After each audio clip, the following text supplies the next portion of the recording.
Today is January 16th, 2019.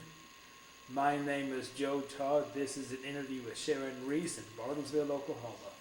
Ma'am, where were you born? I was born in Cushion, Oklahoma, August the 29th, 1962. Who was your father? My father was Kermit Reese. And your mother? Wanda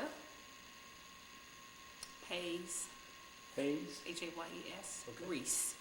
Did you go through school in Cushing? No, I came to Bartlesville at 6 months old, and I went to school right here in Bartlesville.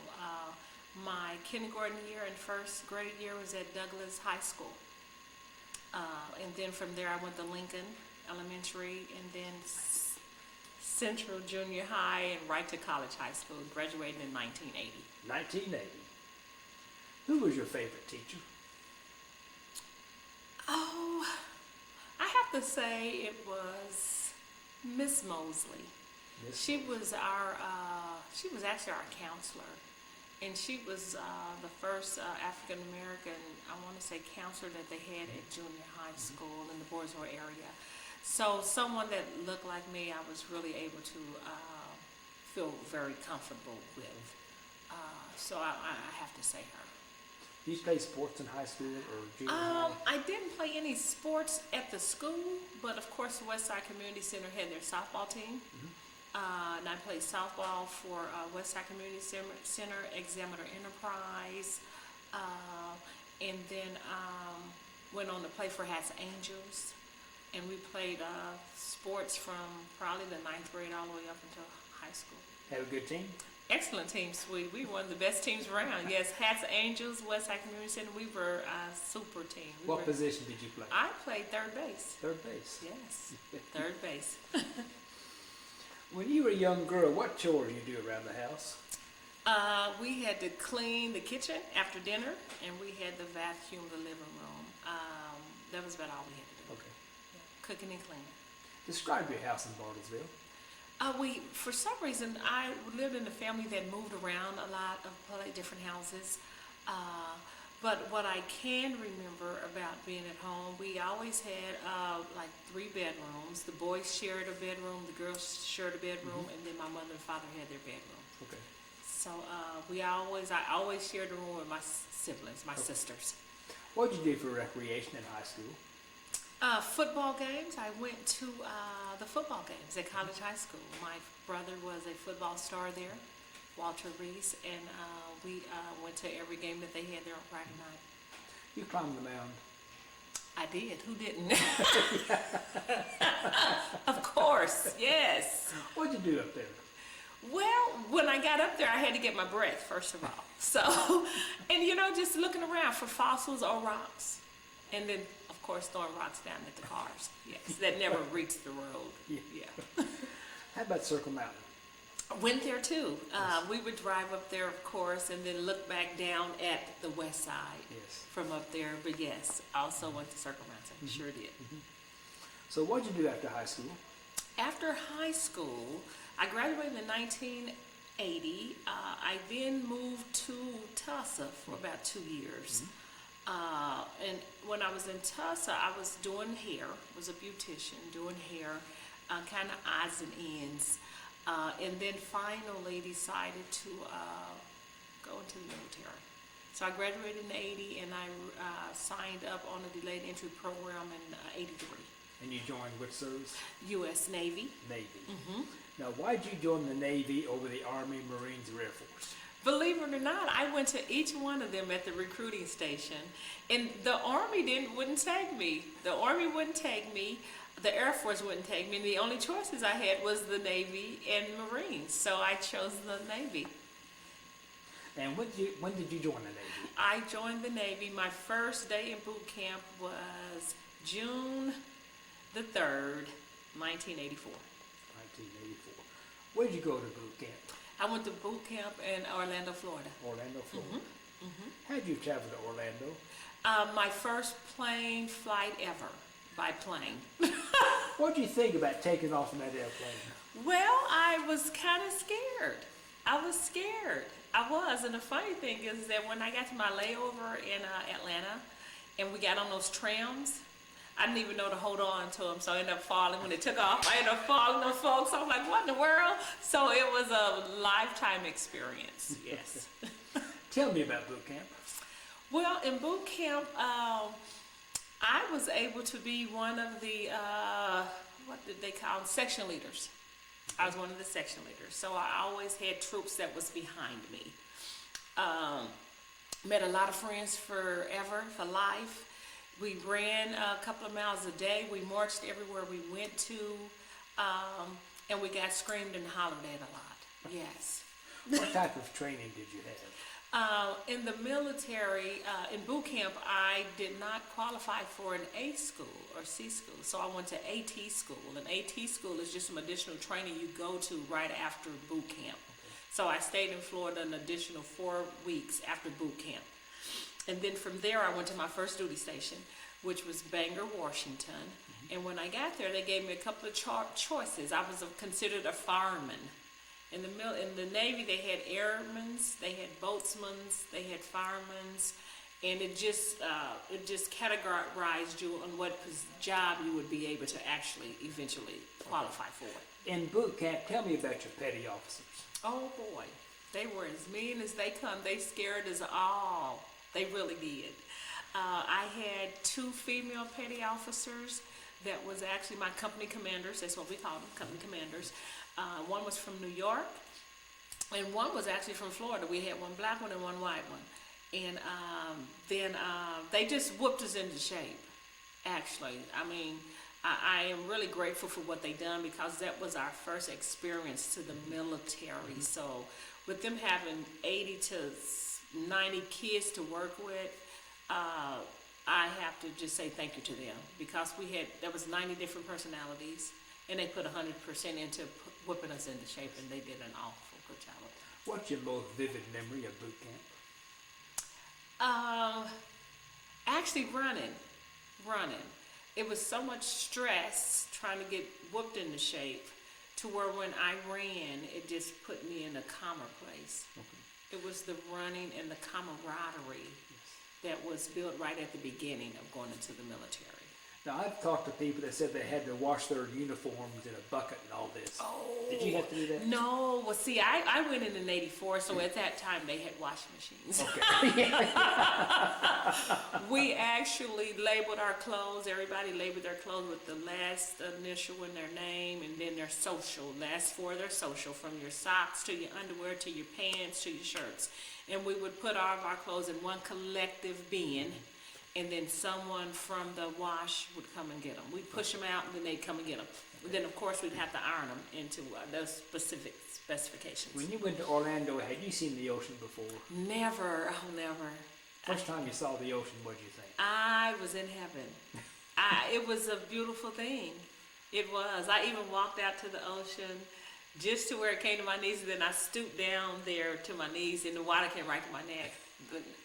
Doing the illusion, making the illusion that I was way out, way far. But the ocean is beautiful, and Florida is really beautiful. Mm-hmm. Yeah, seeing that ocean, all that water for the first time, and it rained and have a monsoon, and then 30 minutes later it'd be 110 degrees. Yeah. So you said you went to Bangor, Washington? Yes, Bangor, Washington was my first duty station. I showed up at Bangor, Washington. It was Labor Day weekend. And I remember getting a letter from my, you have a sponsor when you go to your duty stations. Everyone has a sponsor. So I remember my sponsor sending me a letter and said, whatever you do, bring an umbrella. I said, don't we know it's September? And he said it every time I talked to him, whatever you do, bring a, and guess what I did not do? I did not bring an umbrella, not knowing that Washington State rains 90% of the time. Had no idea, had never been to Washington State. And so, yes, I did get there without an umbrella. And I ended up going to the barracks and then running over to the BX to buy an umbrella. So, what was your duty in Bangor? I had stated earlier that I was in the fireman, designated as a fireman. So when I got there, I had an opportunity to become a machinist repairman or an electrician's mate. And so I did a tour of a month in each one of those entities, and I selected to become a machinist repairman, a machinist by trade. Okay. What does a machinist do? Okay, a machinist repairman does. Okay. We take round stock, and we make anything off of a blueprint. We make gears, we repair valves, we make screws, bolts, shims.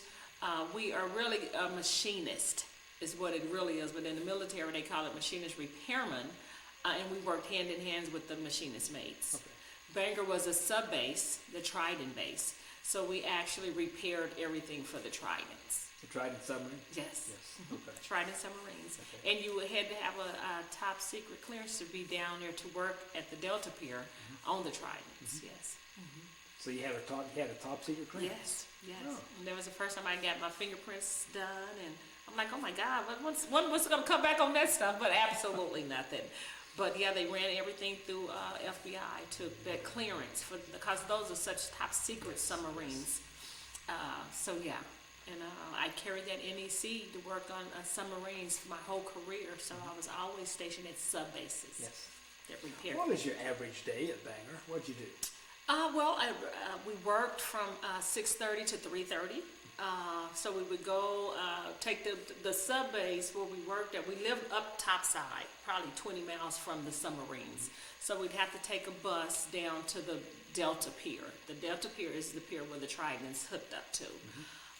And so we would go to work, and our first thing that we would do at 7:45 to 8 o'clock is we would have a military inspection. We'd have to stand in quarters and have a military inspection.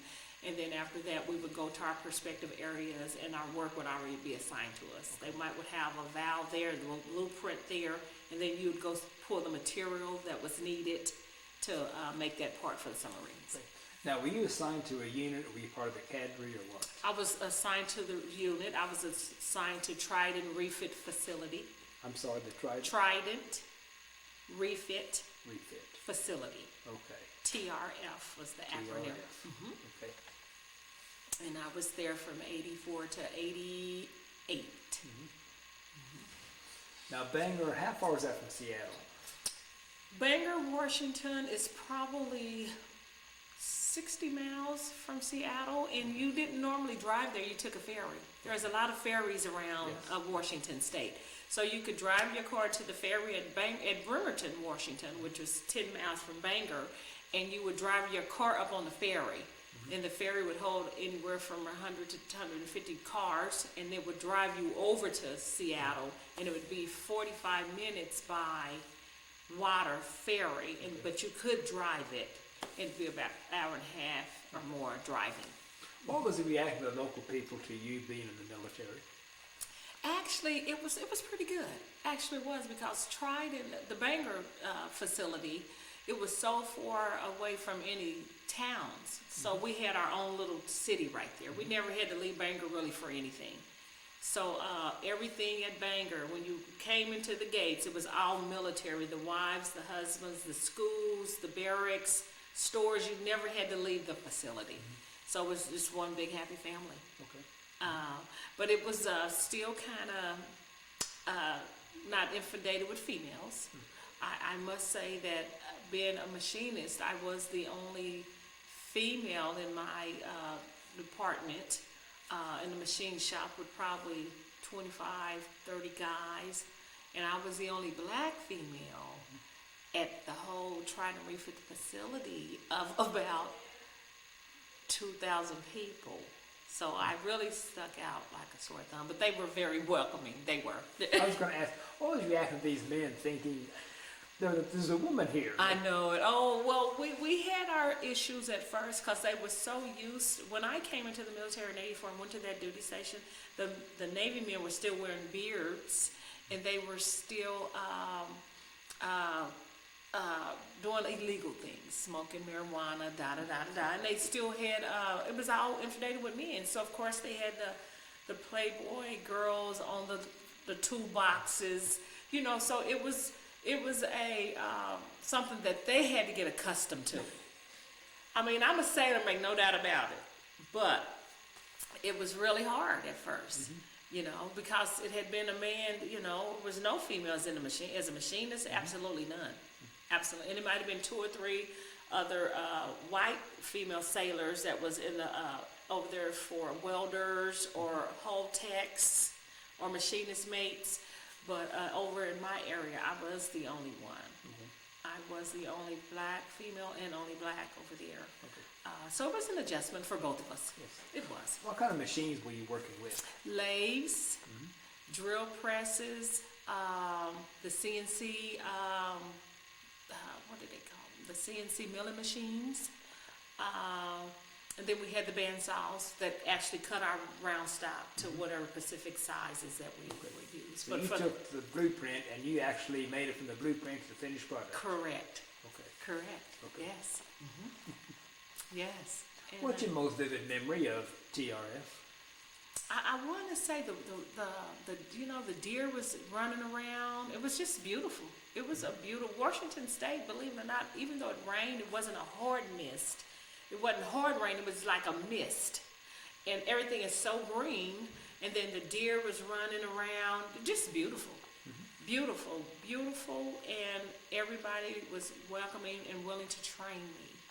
They were willing to make me as comfortable as possible and make me feel like I was just another sailor. Okay. So the camaraderie, I think, is the best thing because that was my first introduction to the military. And then they dropped me off at a 98% white command. So, the camaraderie, they never made me feel like an outsider. Never did. Good. Never did. I have to tell you, my sponsor was a white guy from Tennessee. And I remember him, when he picked me up from the airport, he kept on saying, "You and my wife will get along so good." And I was like, I wonder why he keeps saying that, And let me tell you something. He invited me to dinner 3 days later. I walked up to his house and opened up the door, and there was another African-American woman there. And he never told me. And my face was like, oh hi. He just always said, "You and my wife is just going to really get along." He never said anything. Not that he had to. But it was the funniest thing. I said, I wonder why he's saying that. But so you can imagine when I knocked on that door, and but hey, I never felt like I didn't belong. What was his name? His name was Frank Croy, C-R-O-Y. Frank Croy. M-R-1 Frank Croy, C-R-O-Y. Yeah. And you were at Bangor how long? I was at Bangor from September 84, and I left there November 88. Now, did you go aboard the Trident submarine? Oh, yes. Yeah, because I had to go and measure, say I was making a part. Even though we had to make the parts, we still had to go out there and physically do a ship check, is what we called it, when we had to leave where we was to go to the ship to see what this part is going to, what it came off of. And sometimes we had to even go and pull that part because they just gave us a worksheet. So we had to go out to the ships, pull the part, take a look at it, take a picture, put it back in the same place. So yeah, I went out there quite a few times, and those Tridents are huge. They're the prima donnas of submarines. How was security at the TRF? It was massive. Yeah, a lot of security. We stood duty there every 6 days. And when I say stood duty, we had to monitor the building, walk the floors, check the doors. Every 6 days we had to literally be on call for 24 hours. And then we'd go down there and tie up the submarines when they came up. We'd go down there and help security tie the submarines up in the rain, no matter what. Every 6 days we had to do that thing. Okay. And we had a duty section of probably 40 or 50 people. But security was very tight. Okay. You had to show badges when you took the buses from up above by the commissary in the BX. And then when you got on lower parts of the TRF, they even came on top side of the buses, checked everybody's ID. And then when they took you to the bottom part, you had to show another person your ID to get down there. Okay. Their IDs are all the way down the road. And your quarters are how far from TRF? Oh, we couldn't walk. Okay. Probably 12 to 17 miles. On down to the water, to the hood. Okay. Describe your quarters. Oh, it was brand new. The TRW Bangor, Washington was one of the newer bases. It had every branch there, Marines, Army, Navy, we were all there. And we was in a three-level barracks, 2-man rooms. What I mean by that, we would, first level, second level, third level, and to get on that floor, you had to have a key to get in there. And then when you walk in with the key, it went left and right, and there was 2 rows, left and right, so there was 2 rooms here and 2 rooms there, and each one of them had 2 people to the room. And it was not co-ed. My building was strictly females, and then there was a little foyer outside where you could barbecue at, and then the men's barracks might have been over here or over there. The Marines barracks might have been on down. But the best thing that I ever could have got introduced to, because with Trident facilities, so much money is poured into the Trident facility world, that was really one of the prima donna bases. Yes. Okay. Very nice. The food was nice. Good food. Theaters, bowling alleys, top of the line. Okay. So from Bangor, where'd you go? I went to San Diego. I got to San Diego, went to my first ship, which was the USS Dixon, Dixon, and I showed up there January 1989, and did 5 years on board that. What type of ship was a Dixon? It was a subtender. And what I mean by subtender, we had to repair the submarines that pulled up to the side of that. I was in San Diego, but the name of the base was Point Loma. Point Loma Sub Base. Okay. What was your job on the Dixon? I went right to the machine shop.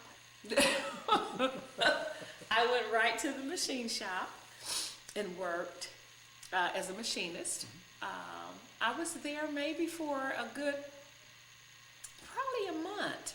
I had an issue with, once again, it's not a lot of females in my rate. So I wasn't in the machine shop, but probably right at 1 month. They were so used to the females coming in there wanting them to make the coffee. I said, look, I don't drink it. I ain't making it. You know, because I didn't drink it. So they wanted to put me in the office. I'm a machinist. By then, I went to my A school in San Diego, and we had a couple of NECs. What's NEC? NEC is Navy Employment Codes. Okay. And that means that I specifically had codes to work on submarines. And I was going to my A school just to introduce me, get me more advanced as being a machinist. And then from there, I went to my C schools. And all of that was just more NEC saying that I'm qualified to do this, qualified to do that. And I eventually did come out with my journeyman license as a machinist. But once again, it was 89. And they were so used to the women coming still on board the ships and just being the cute little girls in the office, making the coffee, filing the paper. And I was totally against that. Totally against it. So I only stayed in the machine shop for probably 30 days. So when you come to the machine shop, they could put you in planning and estimating. They could put you in supply. So I went to supply to order all of the supplies for the machine shop. Every job that came through the machine shop, it would be coded to me, and I would order all the supplies for the machine shop to be able to do their job. So I went to supply, and I stayed in supply for that whole tour. I was there for 5 years. Okay. Stayed there for 5 years in supply, and we went to Hawaii. We went to Vancouver, Canada.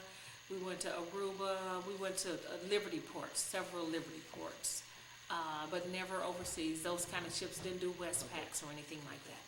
What were your quarters on the Dixon?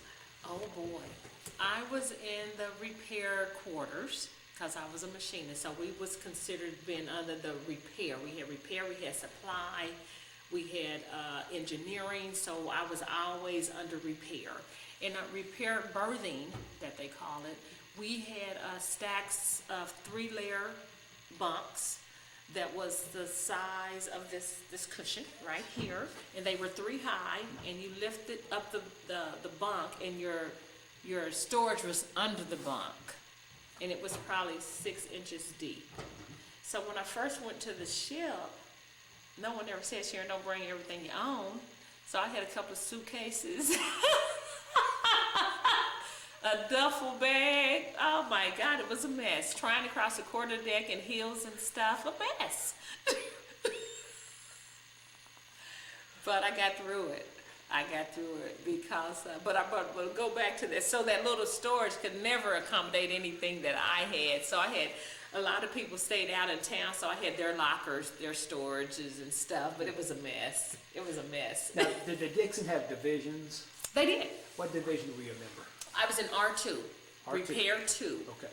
We had divisions. The repair division was R1 through R10. And it went from electrical was R1, machinist was R2, then R3 was another one, probably machinist mates. It just went all the way through to R10. R9 was planning and estimating. R10, so it went, R10 was nuclear department. So I was in R2. Okay. I was attached to R2, but dispersed to supply, S1. Okay. Who was your commanding officer? My commanding officer was Commander Allen. He was a supply, he wasn't our commanding officer, he was our department head. And what that means, he was one tier down from our CO. And so we dealt directly with Commander Allen when he would give or we would meet in quarters, all 1,100 of his people. And so that's who I remember, because he was so personable with everybody. So Commander Allen was my first real intro into us living on a ship of 1,600 people. There was actually 1,600 people on that subtender. Who was the captain? You know what? I don't know who the captain was. I can't recall. Because I didn't never get in trouble. No. You only gonna go see captain when you go to captain's mass. So I don't know. I'll have to think about that because I don't remember. Well, I'm 56 now, and I'm having a 50s moment. I don't have a clue. Now, what were you told to do in case something happened, the ship was sinking? Yes. Everyone that came to a ship, and on duty nights, you had a battle area. You had an assigned section to be at an assigned place if anything was to ever happen. And we did those drills, emergency drills, 2-3 times a day. We had duty also on the McKee every 6 days. And duty entailed that you stayed on the ship. You couldn't, not like at Bangor, Washington, I could go to my barracks and then wake up and go down there and stand my watch. On the ship, you literally stay on board the ship for 24 hours. And they come in, and you normally work most of the night to about midnight, and then if you have a watch, you just got to put the 4-hour watches, you got to put that watch in somewhere. But during your duty night, you always have they do 3 and 4 drills, from fire drills to flooding drills. We could be on the rovering team, which we would go out there and we would arm out with 9mm or 12 gauges shotguns.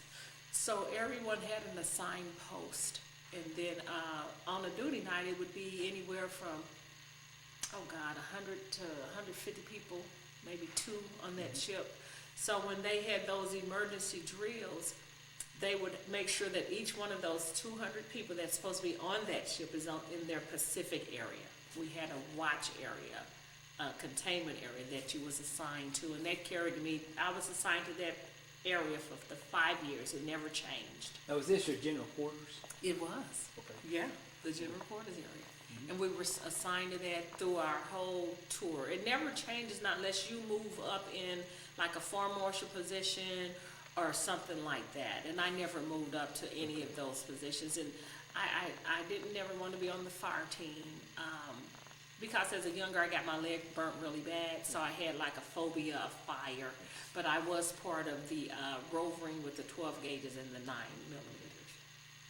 I could do that at my best. Tell me, what were your duties during general quarters? What did you do? I had to go to down in supply, because supply was at the bottom of the ship. When I say supply is the people that handles all the merchandise coming through. They handle the laundromats.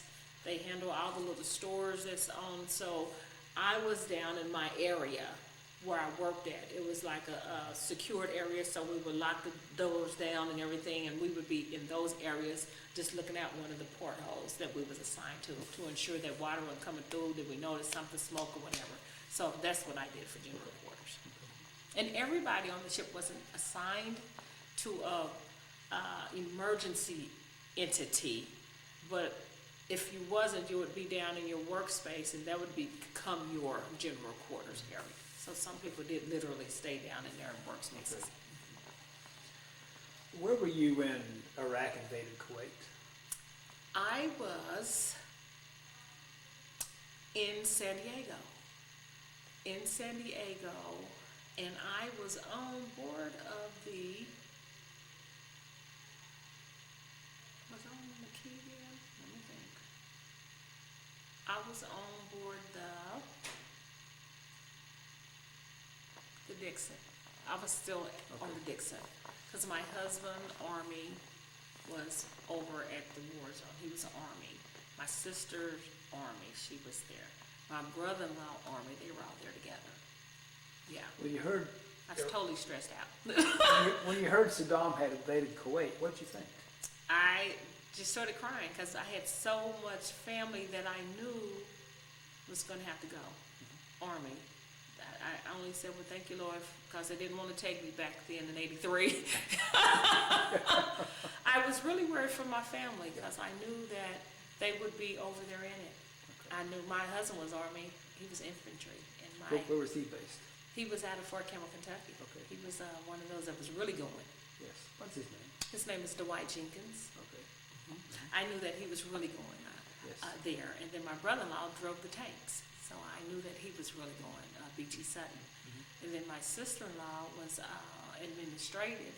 So her part, my sister, her part was the tag the bodies as they came back. Mm-hmm. So it really was a stressful time for me.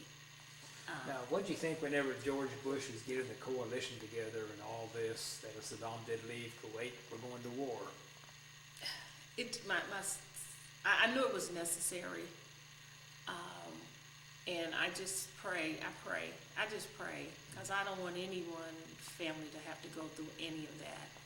And it was just, when you have to go into any war, it's just a terrible situation. So I just stayed prayed up. And I knew so many were going, young kids right out of boot camp, never been, just didn't have a clue. So it was just a heartache, but it was necessary. What did the Dixon do during Desert Shield and Desert Storm? Well, our main objective is to always ensuring that those submarines are repaired and ready to go. Okay. We stayed port side, and the submarines came in randomly to get repaired. And that's what our primary mission is, to get the submarines ready to go to war. They wasn't the Tridents at that time. And so we were there just making sure we're available and had the tools necessary to get those submarines back out. Is it around San Diego? It is in San Diego. Okay. Point Loma sub base is in San Diego. Okay. Mm-hmm. So the Dixon was based at Point Loma? Correct. Okay. Okay. Mm-hmm.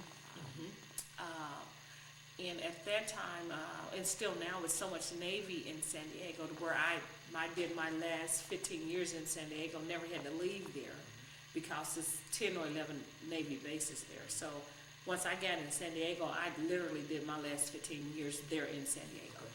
Mm-hmm. So whenever Saddam left Kuwait, the war only lasted 100 hours. Yeah, and it was over.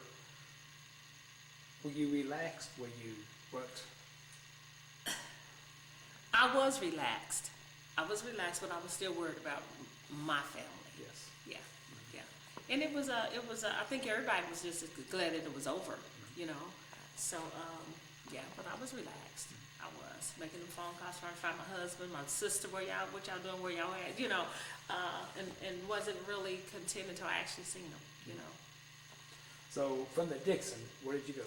From the Dixon, I went to Naval Air Station, North Island, and which that is also in San Diego. It's over at Coronado, Naval Air Station, Coronado, California. Okay. It's just over the bridge. It's still San Diego County. Mm-hmm. It's just over the bridge. I went to HS-10 as the safety officer. Safety has always been, safety is just priority, especially when you're on them ships. Safety, you have to check in your curling irons, you got to tag everything, because it could be conduit to the ship. So I've always had a soft spot for safety. I was part of the safety team, taught safety, doing indoctrination to sailors that came on board about PPE. So safety has personal protective equipment. Okay.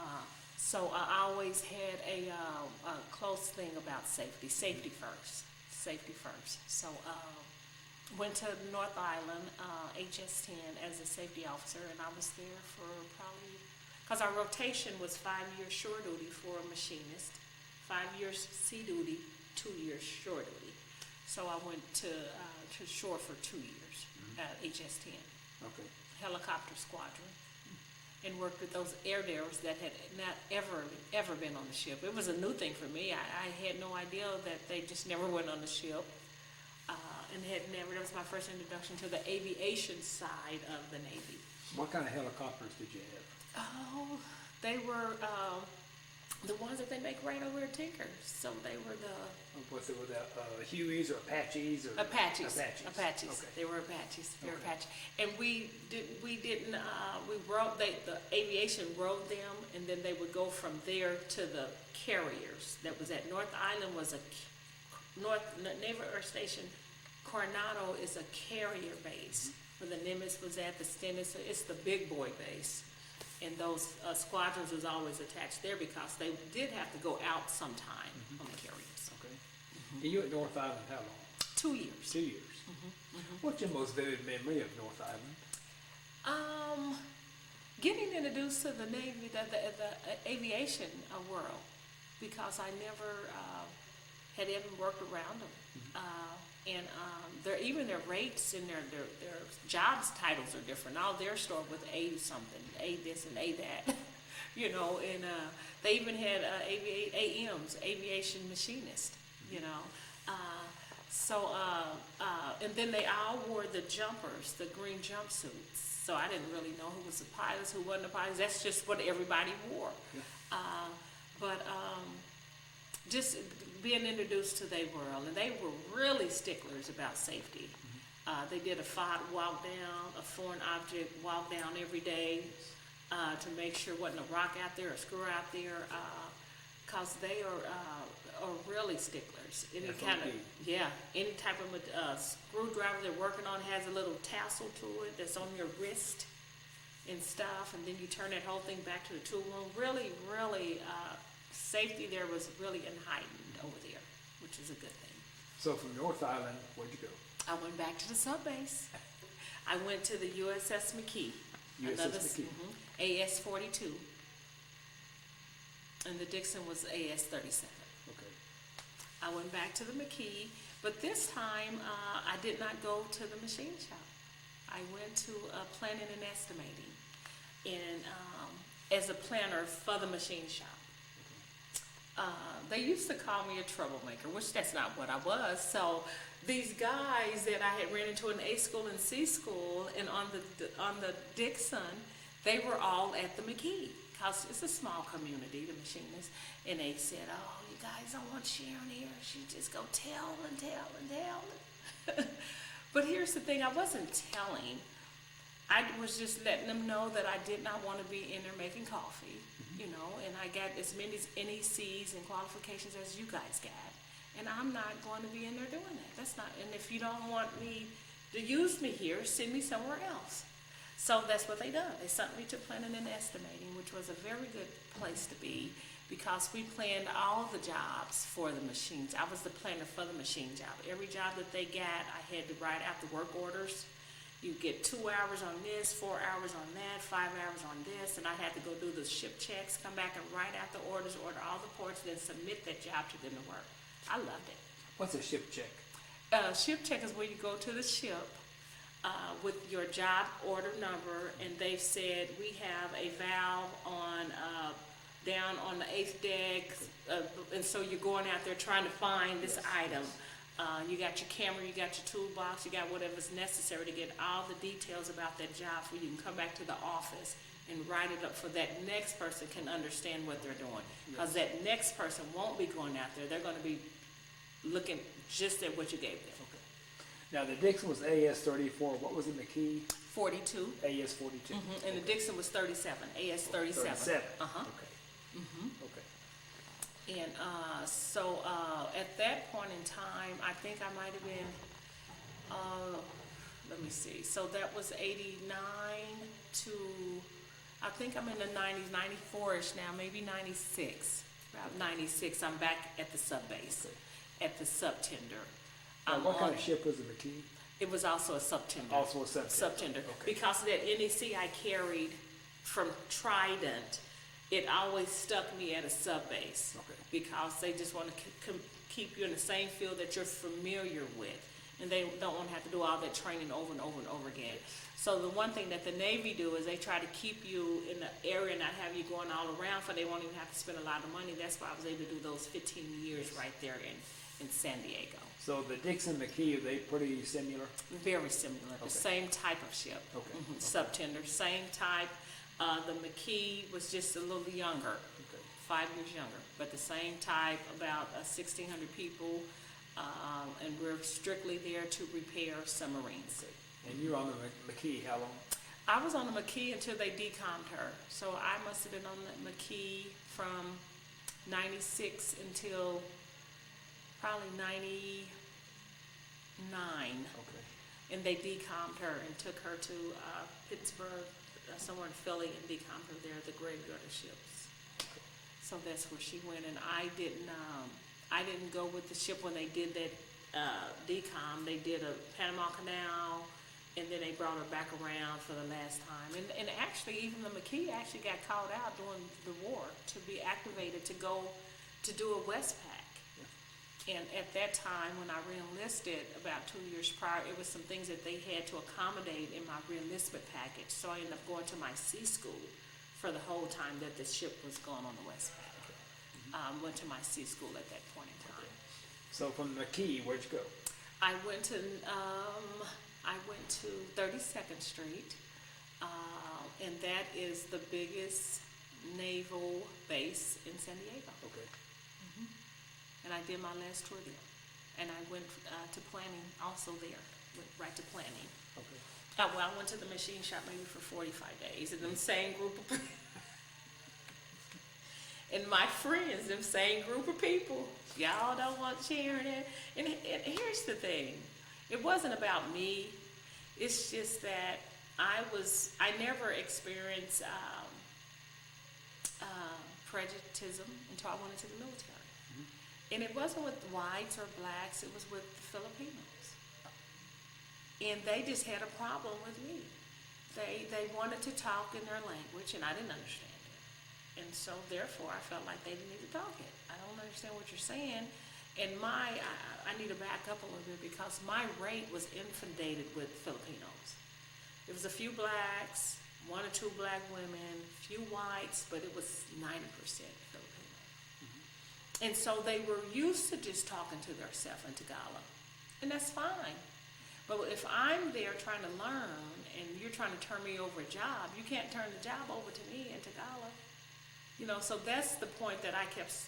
And I told them, I'm not here to change nothing you guys are doing, because I'm qualified to go to a lot of places. Let me go to the planning office.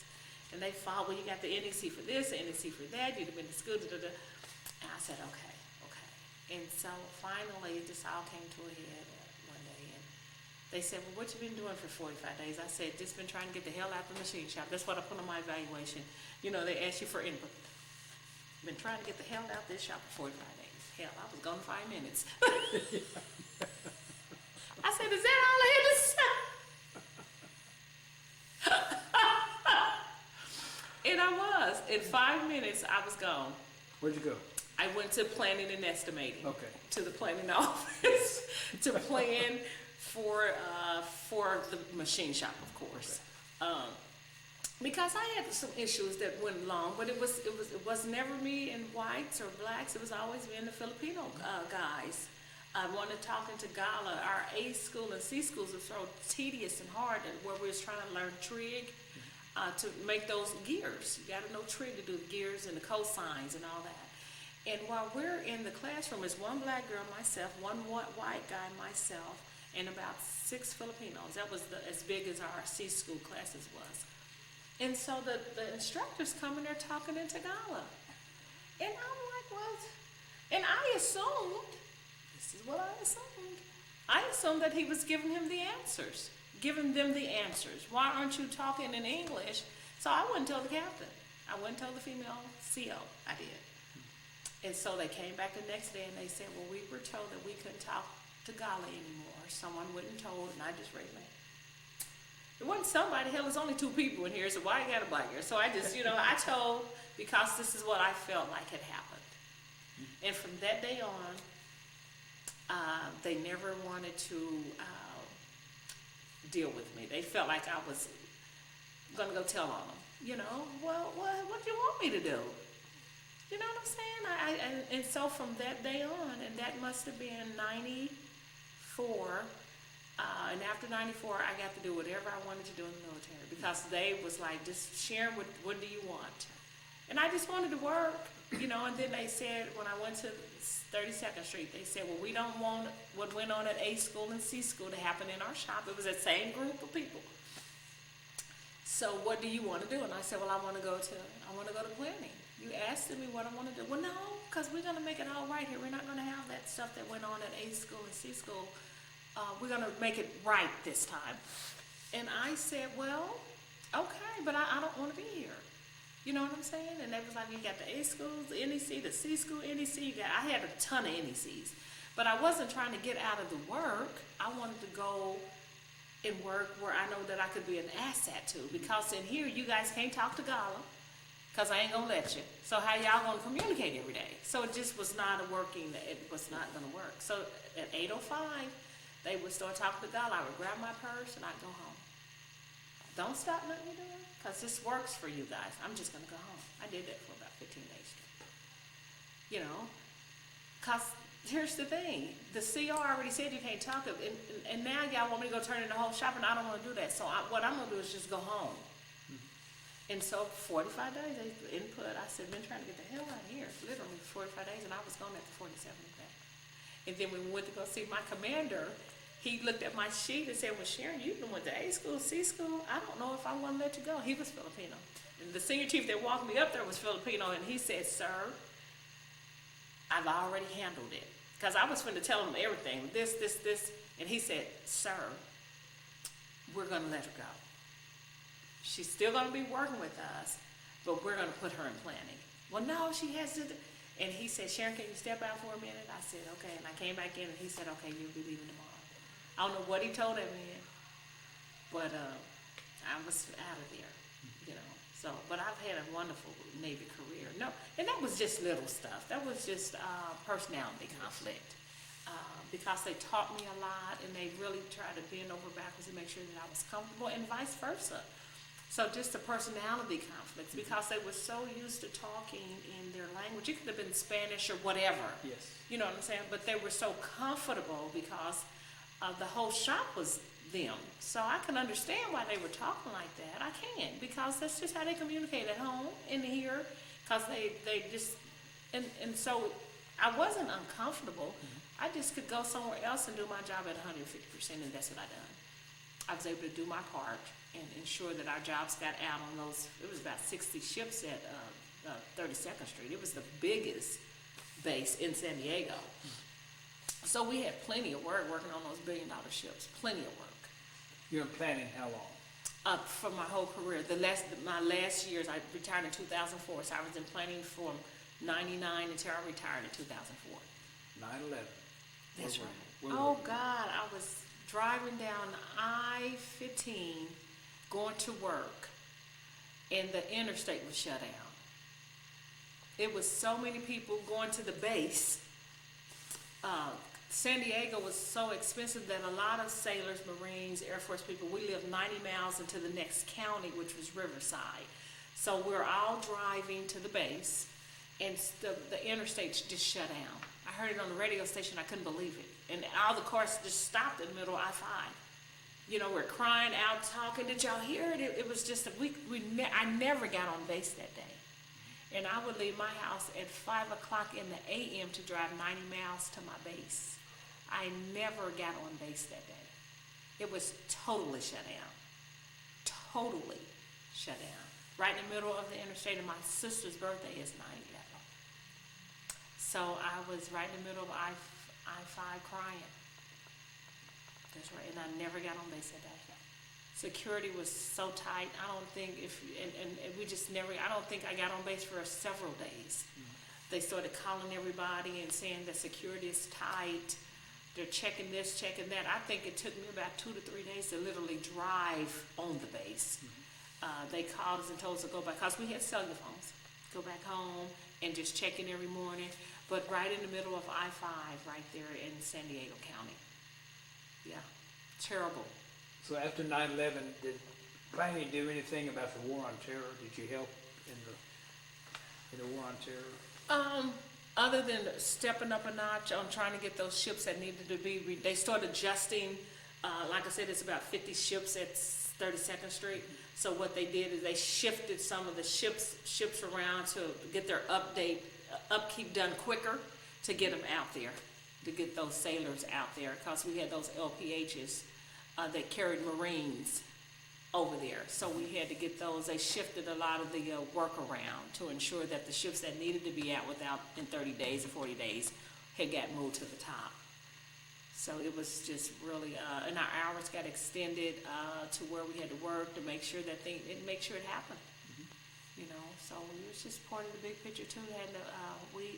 On Pier 1 and 2, that's where the LPHs was, that carries anywhere from 200 to 500 Marines, along with their tanks. They roll those tanks, they open up like an alligator, and they roll those tanks up in there.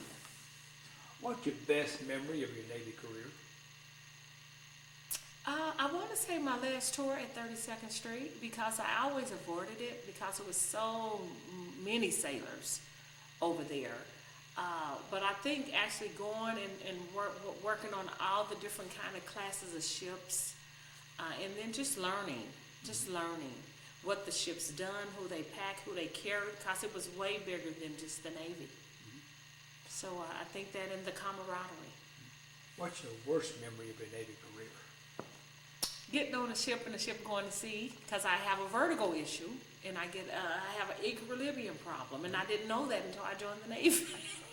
So the first time they pulled the anchor, oh my God, I was extremely sick, to where they had to medevac me off the ship. I literally thought I was going to die. I had never in my life been that sick before. Seasickness. Seasickness. And I tell you, I had one of the worstest cases ever, to where a Navy doctor got 2 people from every service, the Navy, the Army, the Air Force, the Marines, the Coast Guard, and he created a disability for vertigo. I was one of his students, pupils, that he would bring to Balboa, and he would put us in this machine that would unset it. And I'd been in hospital for a day or two because I got extremely sick. So what happens on the subtenders, when they would go to sea to go play or whatever, they would always leave a Tiger team behind. And my doctor ensured that I was on that Tiger team, because at 12 years they tried to put me out the Navy due to me not being able to do a lot of ship stuff. Yeah, so that's the worstest thing, is when I realized I had an equilibrium issue. And when the ships would pull out, and my master chief that put me in planning said, "Sharon, I've never seen a black lady turn green, and you will never have to get underway again as long as I'm your command master chief," and I never did ever again. He said the day that we had a matter, I just had never ever in my life. But yeah, finding out that I was detrimentally, I mean, from air sick to turbulence to any of that, I get sick, real sick. When did you retire? I retired June the 30th, 2004. What did you do since you retired? Well, I totally retired for 2 years, just totally retired. Left California, came back to Oklahoma, went to Oklahoma City. And my first job, went federal after that, DCAA. Then I went to Tinker Air Force Base and managed the smoke cessation program. Smoke cessation program for Tinker Air Force Base. And I started moving around on government jobs like I was still active duty. So about every 2-3 years, I go to another federal job. I went to VA, worked with the homeless program there for about 3 years, and ended up creating a nonprofit organization called Veteran Connection Organization to mimic VA's homeless program, for I could assist and help all veterans. Because there at that job, I could only see certain veterans, and they would call me into the office every day. Sharon, I was looking at your roster, and I see that you've seen some veterans that didn't have a severe mental illness. I said, yeah, but they just needed to know you can't talk to them. I was like, I can't talk to them. I said, well, sir, so I resigned from that job. Because, see, I was not going to have a veteran not knowing the information that they needed. So I resigned. And When did you come to Bartlesville? I just came to Bartlesville in August the 13th of 2018. Just came here to take the job as the executive director at the Westside Community Center. So I just got here. Would you join the Navy again? I would join it 4 or 5 times, yes. Yeah. I'd like to do a word association. I'll give you some words and you give me your reaction. Okay. The first one is boot camp. Miserable. TRF. Wonderful. Point Loma. Gotta see it. Frank Croy. Friend for life. Friend for life. USS Dixon. The second home. Saddam Hussein. Glad he's gone. Desert Storm. Heartache. USS McKee. Home away from home. Ronald Reagan. One of the greatest chief of commands I ever knew. George Bush. Another stellar president that will be missed. Bill Clinton. Another one. It's been a hero in his own way. How do you want to be remembered? I want to be remembered. I want them to say that Sharon helped as much as she could help, and she never kept anything from a fellow soldier, sailor, Marine, or Air Force person. My purpose is to help a veteran. I bleed helping a veteran. Anything else you want to talk about? No. Well, ma'am, this is an excellent interview. I want to thank you for You're your bringing service. tears to my eyes for thank I want you. to thank you for your service and thank you for the interview. Thank you, sir. I am honored. And again, this is January 16th, 2019. My name is Joe Todd. This has been an interview with Sharon Reese in Bartlesville, Oklahoma. Thank you. Thank you. That is